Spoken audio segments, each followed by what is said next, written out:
Christmas Eve was just around the corner. In the small town, bells chimed and children's voices filled the air with carols. Soft snowflakes drifted down, blanketing the earth in pure white, as if nature itself was preparing for a sacred arrival. Inside the cozy home of the Brown family, a fire crackled warmly. The children, Mary, Robert, and little Todd, gathered around their father, their eyes wide with excitement. He was telling them the story of that distant night in Bethlehem. He spoke of an unusual star that blazed in the sky, announcing the birth of a king, the baby Jesus.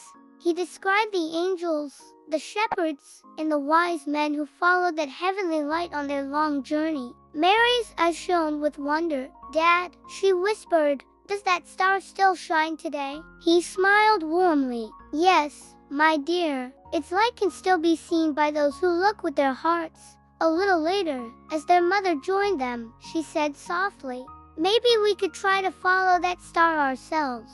The children exchanged excited glances. Their mother sat at the piano, and soon the whole house was filled with the sound of Christmas hymns. Then, it was time for gifts. Robert shouted with pure joy when he unwrapped the ice skates he'd been dreaming of all year. Mary hugged her beautiful new doll tightly, and little Todd zoomed around the room with his new toy car. The air was thick with happiness and laughter. Later that evening, their mother asked again, "So, do you still want to follow the star?" "Yes," the children cried out in unison. They bundled up in their warmest coats and scarves. Before they stepped out into the snowy night, their mother said, "Remember, the wise men brought gifts to Jesus. Maybe you should bring something too." After a moment of thought, Robert chose his favorite storybook. Mary, after a small hesitation, decided to bring her most precious new doll. They walked for a long time, their boots crunching in the fresh snow. The stars shone brightly in the clear night sky, seemingly guiding their way.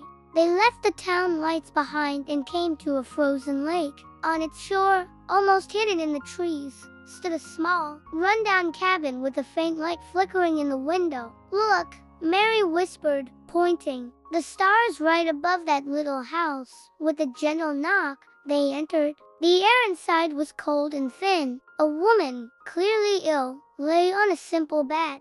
Beside her, a little girl, no older than Mary, was carefully feeding small pieces of wood into an old stove. Their mother smiled gently, opened the basket she'd brought, and gave them the food they had packed. The little girl's eyes sparkled with a joy they hadn't seen before, and a single tear of gratitude rolled down the sick woman's cheek. "Now, children," their mother said softly, "it's time to bring your gifts to Jesus." Robert and Mary looked around the small room, confused. "But Jesus isn't here," Robert said quietly. Their mother's voice was full of kindness. "Whatever you do with love for others, you do for him." Understanding dawned on the children's faces. Robert handed his treasured book to the little girl, and Mary placed her brand new doll in her hands.